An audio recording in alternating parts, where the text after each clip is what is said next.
Bismillahirrahmanirrahim. Assalamualaikum warahmatullahi wabarakatuh.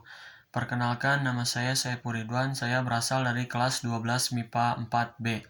Di sini saya ingin sedikit menjelaskan tentang kasus pertama, yaitu kasus pemalsuan uang rupiah. Yang pertama yaitu faktor terjadinya kasus pemalsuan uang rupiah, yaitu dikarenakan oleh faktor ekonomi yang mempengaruhi sulitnya mengambil uang. Yang kedua yaitu jenis pelanggaran hukum yang dilakukan. Tindakan pidana rupiah palsu. Yang ketiga yaitu ketentuan perundang-undangan yang dilanggar. Terdapat pada pasal 36 dan pasal 37 nomor 7 tahun 2011. Yang keempat yaitu sanksi yang kemungkinan akan diterima pelaku. Pada pasal 26 ayat 1 2011 yang berbunyi, yang bersangkutan terancam pidana penjara paling lama 10 tahun dan denda paling banyak 10 miliar. Yang terakhir yaitu solusi untuk mencegah terulangnya kasus tersebut. Pemerintah harus lebih waspada jika ada oknum yang beroperasi, dan perang bank pun harus lebih jeli dalam memeriksa uang rupiah. Bismillahirrahmanirrahim. Assalamualaikum warahmatullahi wabarakatuh. Perkenalkan, nama saya Fahmi Idris. Saya berasal dari kelas 12 MIPA 4. Di sini saya akan mempresentasikan tugas tentang kasus kedua, yaitu tentang penjualan narkoba. Adapun pertanyaan dari kasus kedua tersebut, yaitu yang pertama ada faktor penyebab terjadinya kasus penjualan narkoba tersebut. Yang kedua ada jenis pelanggaran hukum yang dilakukan. Yang ketiga ada ketentuan perundang-undangan yang dilanggar.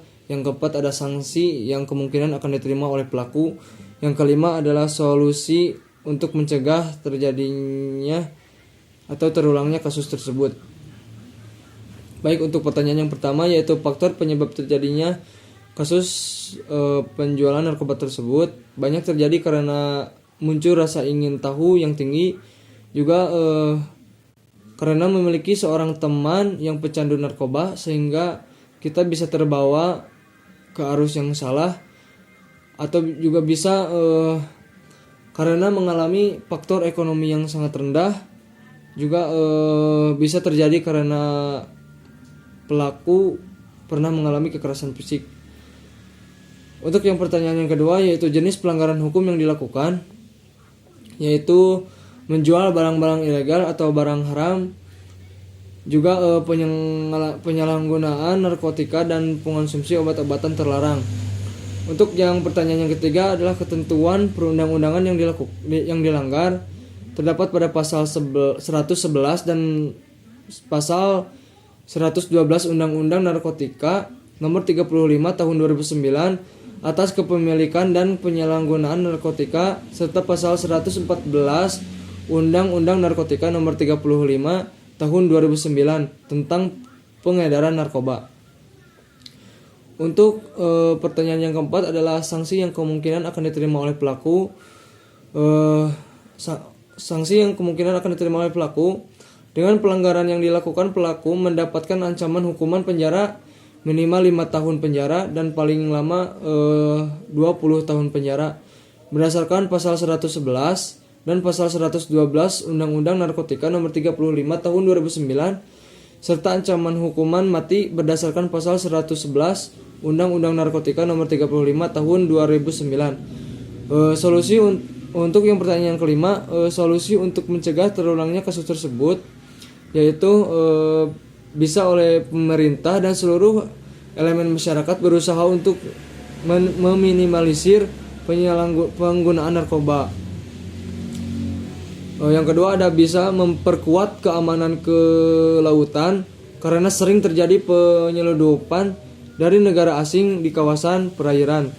Yang ketiga ada memperkuat dasar hukum atau sistem perundang-undangan di Indonesia supaya tidak ada lagi penyelewengan yang dilakukan oleh aparat hukum.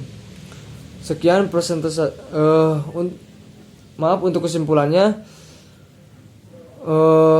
Dari kasus tersebut banyak terjadi karena faktor ekonomi yang sangat rendah, sehingga ada rasa timbul ingin menjadi pengedar narkoba.